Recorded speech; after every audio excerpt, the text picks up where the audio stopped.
இப்போ யாராவது டைரக்டர் சங்கர் சொன்னால் நம்புவாங்களா? இது ஒரு கண்டென்ட்னு சொன்னோன்னே அதெல்லாம் வெட்டி எரிஞ்சிட்டேன் 3வது நாளே. இதை மட்டும் நம்பி நான் அந்த படத்தை பண்ணல. வேற பல விஷயங்கள்லாம் இருக்குது. சீக்ரெட் ஆஃப் சக்ஸஸ்னால் என்ன?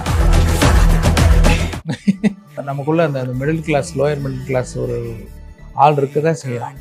எப்பவும் நம்ம வந்து எங்கேயாவது வெளியூர் போனோம்னா ஒரு எல்லோரும் சாதாரண ஒரு டீ கடையில் டீ சாப்பிட்டுட்டு, இன்னும் கேட்டால் நடந்து போகிறது, இது எல்லாமே பண்ணுவோம். லைக் ஒரு இன்னும் கேட்டால் ஹோட்டல்லாம் போனால் பெரிய ஸ்டார் ஹோட்டல் போகிறத விட அந்த ஊரில் வந்து ரொம்ப வருஷமாக ஒரு நல்ல ப்ரிப்பரேஷனோடு பண்ணுறாங்க.